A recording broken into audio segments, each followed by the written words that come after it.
Tal y como habíamos anunciado, nos place recibir en el programa, en el espacio estelar de este programa, a José Ignacio Paliza, presidente del Partido Revolucionario Moderno y senador de Puerto Plata. Con él vamos a compartir el cafecito de hoy. Muchas gracias. Buenos días y bienvenido. Muchas gracias, un placer para mí estar por aquí.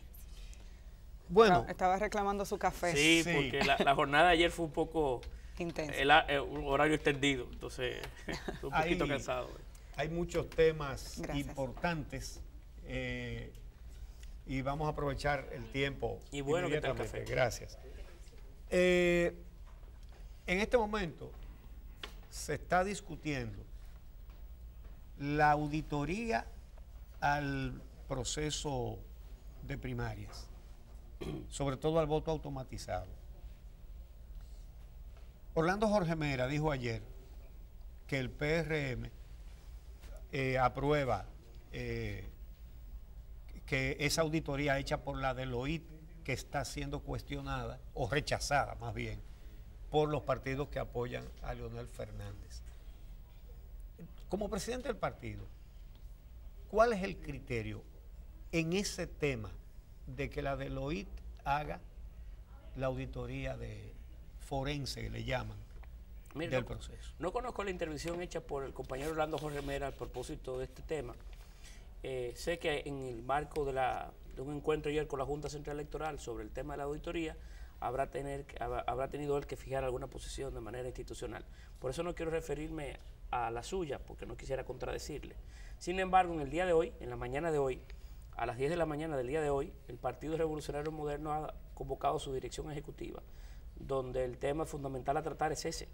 Es el tema del voto automatizado y sus diferentes aristas. Porque hay que recordar que en el día de mañana también la Junta Central Electoral ha convocado unas vistas públicas para tratar el parecer de los partidos sobre el voto automatizado. Y por tanto el PRM, junto a sus departamentos técnicos que tienen una visión más acabada y ponderada de este tema, nos reuniremos en el día de hoy para conocer y fijar una posición más acabada o terminada sobre este tema. Lo que sí hemos dicho desde ya, y fue una posición consensuada entre el compañero Orlando Jorge Mera, que les habla, es que entendíamos que en cualquier auditoría que se impulsara para generar mayor nivel de solvencia, tranquilidad y confiabilidad de todos, es que la muestra que se iba a utilizar fuera aumentada. Y que de un 5% propuesto, pues llegáramos a un 30% propuesto. Y que las mesas, los aparatos, por decirlo de alguna manera, a auditar fueran escogidos a base de una metodología específica, sobre todo que le pudiéramos prestar más atención a los centros donde, por ejemplo, el horario se extendió en el tiempo, donde hubo una votación superior al promedio nacional, porque básicamente votó entre un 25 y un 30% del padrón de los ávidos o habilitados para votar. Había algunas mesas de votación que llegó casi al 80%. Esas son las mesas que entendemos que son más oportunas. ¿El 80% votó después de...? No, hay mesas donde votó el 80% de la matrícula, del padrón, sobre todo en provincias del sur. Por eso son esas áreas quizás más interesantes para hacer las indagatorias, ¿verdad?, que puedan dar confianza a los actores. Sí es propio decir que el Partido Revolucionario Moderno como organización, nosotros no hemos en sí cuestionado el proceso. Nosotros lo que hemos dicho en diferentes oportunidades es que inclusive fuera este un proceso sin cuestionamiento de ninguna de las partes involucradas o participantes, nosotros íbamos a solicitar una auditoría al culminar el proceso. Todo proceso, y más un proceso nuevo, requiere ser auditado al final para conocer no solamente de sus vulnerabilidades, sino también de efectos no deseados y de elementos que puedan hacer fortalecer los procesos en el tiempo. Los procesos contables son auditados, los industriales, los procesos médicos, las metodologías inclusive científicas. Nada, bajo ninguna circunstancia, es pecaminoso solicitar que un proceso se audite. Eso solamente puede generar mayor nivel de fortaleza en el transcurrir y al culminar etapas o periodos. En mi empresa, que es una pequeña empresa, que me la manejo yo mismo junto a mi familia, mis 2 hermanos, que no hay ningún nivel de cuestionamiento sobre la participación de nosotros, se termina el año y se audita. Se busca una empresa externa que nos audite más, nos audita mensualmente para ver todos los errores que hemos cometido, pagos que no se han hecho y se han colocado en catálogos que no son los equivocados. Para poder tener al final y saber la utilidad de la empresa, tenemos que auditarla. De eso no tiene ningún elemento que no sea el apropiado, la solicitud que hemos hecho nosotros como organización, no sea el espíritu que acompaña a otras, pero el de nosotros no es otra que dar garantías y solvencia a este proceso, que podamos salir bien de él y que la Junta Central Electoral también pueda tener mayor fuerza al poder impulsar los procesos venideros que tendrán el de febrero, el de mayo. El proceso próximo de febrero va a ser muy complejo por la cantidad de candidaturas y el hecho de que ya no hay arrastre. ¿Cómo se visualizaría ese proceso sin voto automatizado? No es tan complejo, más complejo fue el pasado proceso, donde junto a las elecciones de los niveles municipales estaban los congresionales y los presidenciales. Ahora lo hemos dividido. El reto de la Junta es organizar dos procesos en poco tiempo, no el de contabilizar o de contar las boletas de las elecciones de febrero. Es más sencillo que la vez pasada, que las elecciones del 2016, donde estaba todo unido, ¿verdad? Había que contar con los diferentes pero hay voto niveles de preferencial ahora en las municipales. Sí, pero no es un reto mayor que contar lo presidencial, lo senatorial, el nivel de diputados, el nivel de los ayuntamientos. No, ahora es algo más sencillo. El reto que tiene la Junta es poder montar varios procesos en poco tiempo, que es una metodología nueva que la Constitución les impone y es una obligación que tienen que satisfacer. Ese no es el elemento que a nosotros nos preocupa más. Nuestra preocupación es que la democracia, sobre todo el proceso electoral del 2016, fue uno que nosotros, el país experimentó retrocesos y queremos que el país avance. Nosotros queremos unas elecciones que sean evidentemente las oportunas, las más transparentes y que salga la verdad del resultado de la conciencia y de la voluntad del pueblo dominicano que debe plasmarse ahí. Y eso es lo que nosotros queremos. El PRM se presenta como un partido de oposición diferente. Se llama Partido Revolucionario Moderno incluso. O sea, el nombre habla de una diferencia. Sin embargo, en los últimos días hemos visto fuerzas, digamos que conservadoras. Vamos a hablar claro, Leonel Fernández y su grupo, que habían sido directamente cuestionados por el Partido Revolucionario Moderno, hoy en día, cada vez que se le pregunta, ¿con quiénes ustedes están hablando para una alianza? Sacan la bandera de, sí, también con el PRM. Entonces, eso ha generado inquietud en sectores que han visto la oposición del PRM constante a Leonel Fernández, que todo el mundo conoce.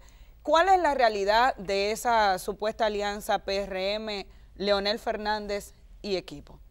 Miren, nosotros hemos expresado como organización que estamos haciendo todo el esfuerzo que esté a nuestra disposición, inclusive en algún momento deponiendo intereses particulares para abrazar los colectivos, a fin de cabo poder propiciar en la medida de nuestras posibilidades que el país asuma o camine por otros rumbos. A nivel presidencial, con el compañero Luis Abinader, hemos ido construyendo una coalición de organizaciones, movimientos sociales y de ciudadanos que nos permita hacer del compañero Luis el presidente de la República, y que con sus ideas y sus propuestas, que por cierto ayer pusimos a andar los lineamientos sobre el cual formularemos un plan de gobierno. Ese tema está previsto para esta entrevista. Y entonces, en relación a esas visiones o esas ideas de Luis y del equipo que los acompaña, queremos construir una mayoría para poder dirigir el país, dirigir el Ejecutivo. Pero también nos hemos dado cuenta en el trayecto, en la construcción de esa fuerza que nos pueda lograr alcanzar esos objetivos, que el cambio en República Dominicana no solamente ha de propiciarse o impulsarse desde el Ejecutivo, sino que también a otros niveles nosotros tenemos que generar espacios que nos permitan a nosotros hacer que, por ejemplo, el Congreso Nacional cambie, pero sobre todo cambie en sus mayorías, porque lo que hace hoy que el Congreso Nacional no tenga el desempeño, uno de los elementos, quizás el fundamental, no tenga el desempeño que muchos esperamos, son las mayorías que están debidamente definidas allí. Y que hoy, por ejemplo, hacen que el Senado de la República no se discute nada, no haya debates, no haya contradicciones, no haya negociaciones en el sentido positivo de que nos obligas a sentarnos para lograr acuerdos multipartidarios y que nos permita tirar hacia adelante reformas importantes que están sobre la mesa. Eso en el Congreso hoy no existe. Y tenemos que cortar de una vez y por todas aquel concepto de mi Congreso. Sí. Tenemos que tener un Congreso o un Senado más incluyente, más plural, que ningún partido pueda reformar la Constitución cuando se le antoje, ni que esa sea una amenaza constante. Y para eso nosotros hemos también proyectado y estamos en una etapa de conversación con diferentes organizaciones para poder lograr que en el Congreso cambien esas mayorías. Porque mire, en el Senado de la República, por ejemplo, la Constitución prevé para el Senado de la República un sinnúmero de atribuciones que es sobre el cual reposa la mayor parte de la institucionalidad del país. En el Congreso está el complemento del Consejo Nacional de la Magistratura. Si no tenemos partidos diferentes con fuerzas debidamente representadas en el Congreso, entonces la matrícula del Consejo Nacional de la Magistratura seguirá siendo una en donde la oposición o donde las fuerzas contrarias al Ejecutivo serán evidentemente muestras, una muestra ahí o una representación para que opine, como fue el caso de nosotros en un momento determinado. La Junta Central Electoral, la Cámara de Cuentas, todos esos órganos surgen del Senado de la República y para eso se necesita un Senado que tenga en su composición una pluralidad tal que nos permita a nosotros impulsar cambios, aun cuando el presidente sea de la organización que nosotros representamos, porque la idea es, no obstante, quien gobierne, se puedan generar en República Dominicana los espacios que nos permitan llegar a grandes entendimientos. Pero mi pregunta fue muy específica. Frente a esa visión, nosotros estamos construyendo junto a diferentes organizaciones, entre ellas el conglomerado Juntos Podemos, la posibilidad de llegar a alianzas a nivel congresional. Y con otras organizaciones del sistema se estamos conversando hoy, como por ejemplo también con Alianza País, con quien estamos intentando forjar un acuerdo a esos niveles, porque cada uno de nosotros conlleva o tiene propuestas presidenciales muy diferentes, con ideas muy bien concebidas y con contradicciones que en algunos casos son hasta históricamente conocidas. Los esfuerzos que se están visualizando de construcción de alianzas están atendidos o están visualizados en sus diferentes niveles de elección con las posibilidades que nos da la propia ley y en el marco de lograr objetivos diferentes. ¿En base a qué? Perdón, pero es que quiero saber. Imagínense, probablemente mucha gente puede entender alianzas con algunas coaliciones que están impulsando ciudadanos que no habían participado en la política, etcétera. Pero se hace difícil pensar en un PRM apoyando un grupo que apoya a Leonel Fernández, que había sido un opositor permanente. O sea, ustedes habían sido contrarios todo el tiempo. Entonces, ¿en base a qué? ¿Cuáles serían los criterios? Y lo seguimos siendo. ¿Y en base a qué porque se harían ellos tienen esas alianzas? Un proyecto presidencial y nosotros tenemos el nuestro, que son totalmente disímiles. Lo que pasa es que en algunos espacios nosotros también tenemos que forjar algunos niveles de entendimiento con algunos grupos que nos permitan a nosotros generar los resultados que buscamos y que espera la sociedad, como por ejemplo un Senado más plural. Y para eso tenemos que tener la suficiente nivel de, digamos, del desprendimiento natural como organización para construirlo. Y no es nuevo. La familia revolucionaria en República Dominicana ha sido una familia de concertaciones y de acuerdos, del Acuerdo de Santiago, del de Santo Domingo, de aquellos movimientos con agrupaciones sociales que nos permitieron a nosotros terminar con el triunvirato en 1964. ¿O acaso no recuerdan ustedes las alianzas que tuvo que hacer Juan Bosch para poder gobernar y llegar al poder, inclusive con aquellos que fueron sus contrarios más naturales? La idea aquí no es pensar en el PRM, ni lo que nosotros creemos, sino buscar las fórmulas en las diferentes posibilidades que nos permite la ley para lograr los cambios que buscamos en diferentes niveles. Pero ellos tienen sus proyectos, nosotros tenemos los nuestros. Bien, vamos a hacer una pausa y regresaremos con las propuestas expresadas ayer por el candidato presidencial del PRM, Luis Abinader. Y tenemos algunas inquietudes en ese sentido. Cuando regresemos.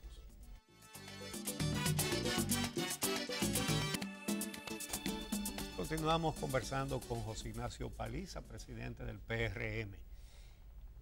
Bueno, ayer el candidato del Partido Revolucionario Moderno bosquejó un plan de gobierno, ¿verdad? En el que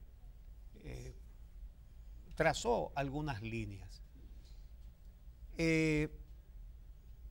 Habló de un tema que es fundamental aquí: la independencia de la justicia y el combate a la corrupción y la destrucción de la impunidad. Él ha dicho de manera específica, y lo ha dicho en este programa, que si él gana, desde el primer día va a nombrar un Ministerio Público independiente, no solamente el Procurador General de la República, sino todos los miembros del Ministerio Público, hasta el último alguacil. ¿Verdad? ¿Cómo es alguacil? No, hasta el último fiscalizador. Ahora, ¿qué hacer con una Suprema Corte llena de cuadros políticos? Con una Junta Central Electoral con todavía varios cuadros políticos, incluyendo prácticamente a todos los suplentes. ¿Qué harían ustedes con la Cámara de Cuentas, llena de cuadros políticos del oficialismo? A ver. No, es la misma tendencia y el mismo compromiso que ha expresado Luis para con el Ministerio Público, lo hacemos con los otros estamentos que usted ha mencionado. Claro, hay que recordar también que en República Dominicana hay un orden institucional establecido, constitucional establecido, y no es sino en el marco de esa realidad institucional que nosotros tenemos que comenzar a impulsar esos cambios y sobre todo esos tiempos, porque también venir aquí y decir que no vamos a reconocer el orden constitucional establecido, entonces es invitar a que en República Dominicana se vive un estado de hecho similar a los que se vive en otros países hoy, como Bolivia, por ejemplo, que no, la institucionalidad del orden se ha roto. Pero el compromiso de nosotros, del compañero Luis Abinader, es de impulsar desde el primer día en esos espacios que son evidentemente importantes y vitales, verticales, para la institucionalidad democrática del país, impulsar esos procesos que nos lleven a nosotros a tener independencia y volver a las conquistas, a las sombras de conquista que en algún momento soñamos en los años 90 con las reformas que se hicieron como consecuencia de la crisis política del 94. Queremos volver ahí y esa es nuestra propuesta fundamental. Pero más aún, en la construcción del programa de gobierno que el compañero Luis ha propuesto, no estamos proponiendo un plan de gobierno nuestro, no es el plan de gobierno de Luis, ni de un partido, ni de un grupo. Lo que proponemos es una metodología en el que nosotros hemos presentado lineamientos generales de cuáles son las ideas principales que acompañarían un gobierno del compañero Luis Abinader, pero la idea es construirlo a la gente, a los sectores involucrados, a los grupos de interés, a la sociedad en sentido general, y entonces tener para finales del mes de febrero, inicio de marzo, un proyecto de plan de gobierno que sea uno conjunto, que sea uno del PRM y de toda la sociedad que se siente identificada con un esfuerzo que hemos construido. Entonces ese sería el compromiso de Luis con la sociedad, sería el compromiso de Luis con el conglomerado que él convoca para hacer del país un país diferente. Por eso lo interesante del esfuerzo de ayer no es tanto las líneas como tal, o las ideas que él asume inicialmente o presenta como debate, sino es la idea de poder construir algo en conjunto y que sea un plan de gobierno o un esfuerzo de todos, ¿verdad? ¿Y cuáles son los ejes fundamentales de ese Uno de ellos es el que Don Uchi ha expresado, y hay muchos otros. Creemos que en República Dominicana no se ha atendido de la forma que creemos a la gente. Y el modelo de gobierno que se ha impulsado, el sistema que se ha impregnado durante los últimos 20 años, que es uno que no ha resuelto un solo de los problemas nacionales, tiene que evidentemente cambiar. Seguimos bajo los mismos debates. La educación sigue siendo un proyecto, es más un proyecto de alimentación hoy que de educación. Tenemos, la salud es una quimera. Aquí todavía tenemos 16 horas de apagones. La seguridad ciudadana no tiene un plan. Es romper ese círculo que solo busca ganar elecciones. Y la mejor muestra es el presupuesto de este año, que apenas el 14% del presupuesto más alto de la historia de la República Dominicana está destinado para inversión para Puerto Plata, que es la sexta provincia del país, para mí la más grande de todas. Claro. Apenas estamos invirtiendo el 0.18% del presupuesto en inversión. ¿Cómo puede un país progresar? ¿Cómo podemos diseñar el futuro de nuestros hijos si aquí lo que estamos pensando es en el día a día, en coger prestado para pagar intereses, en nóminas, en botellas y en las estructuras de siempre? Eso es un círculo que tenemos que romper. Tenemos que hacer que el modelo cambie, que inclusive el modelo de crecimiento cambie, porque es un país que crece muchísimo, pero no genera un empleo de calidad. Paliza. Y ese círculo queremos impulsar nueva vez, quizás asumiendo un poco las esencias de Peña, un país para la gente y un programa de gobierno para la gente. Esta semana se ha dado a conocer la inversión en campaña de los candidatos, sobre todo presidenciales. En la primera plana de varios diarios salió ayer o antes de ayer una publicación que indicaba cuánto gastó cada candidato a presidencial del PLD y del PRM en las primarias del 6 de octubre. La ley de partidos obliga a los candidatos a presentar el origen de los fondos que gastan y aparentemente en el Partido de la Liberación Dominicana esa información fue difusa.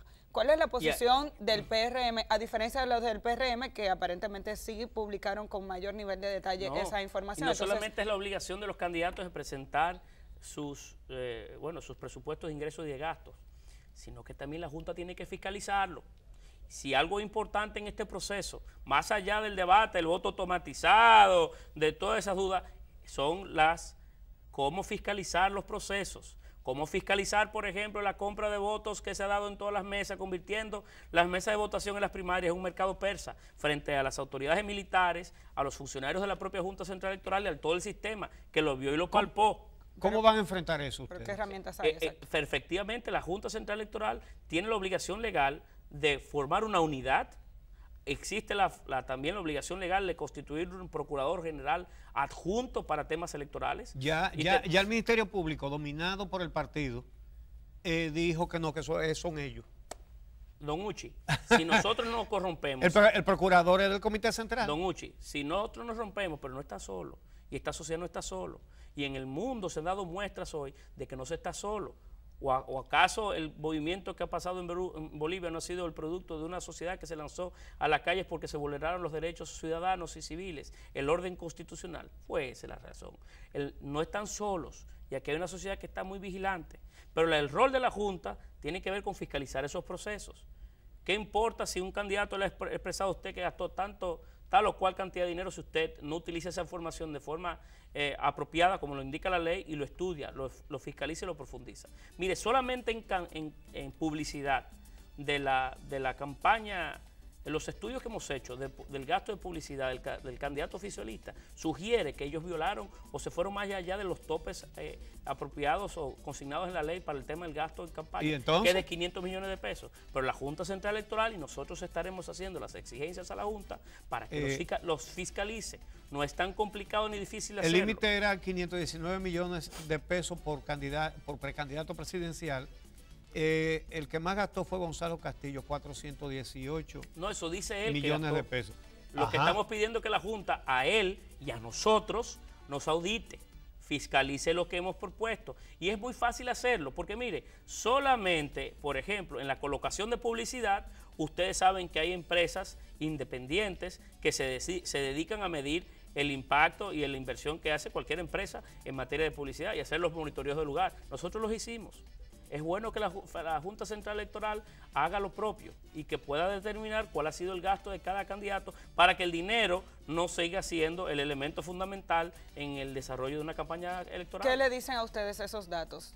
Sugieren que el gasto que hizo el candidato oficialista fue más allá de los límites o los topes que indica la propia ley. Y miren, estas aseveraciones las hacemos no como un signo de debilidad. Hoy el candidato puntero en todas las encuestas es el nuestro y las posibilidades de alcanzar el poder están en manos del Partido Revolucionario Moderno. Tenemos que cambiar la política. ¿Y cómo hacemos la política? Para eso tenemos leyes, no las mejores, pero que van colocando formas, van colocándose estructuras y metodologías para llevarnos a los políticos a estar regulados. Eso la Junta Central Electoral debe, con sus formas y el mecanismo de fiscalización que debe de construir, auditarlo. Pero lo tiene, o sea, que si encuentra irregularidades, ¿qué mecanismo tiene la Junta? ¿Puede sancionar? ¿Puede...? No solamente eso, pudiera inclusive una candidatura que haya violado la ley hasta poder no ser inscrita o ser inhabilitada la propia candidatura, de comprobarse. Existen los mecanismos en la ley y el peso o la tipificación como delitos electorales que pueden hacer hasta que un candidato sea inhabilitado. ¿Están preparados para enfrentar la compra de votos el día de las elecciones? Pero nosotros no queremos que nos inhabiliten. Nosotros lo que queremos es que compitamos en igualdad de condiciones. Nosotros no tenemos ningún inconveniente con ningún candidato. Vamos a competir. Lamentablemente se acabó el tiempo. Tenemos todo el ánimo del mundo a competir, porque esto es una lucha del pueblo por el cambio. Bueno, el tiempo acabó de este programa. Muchas gracias por aceptar nuestra invitación y gracias a ustedes por acompañarnos cada día. Los esperamos mañana a las 6. Tenemos esa nueva cita, así que contamos con ustedes.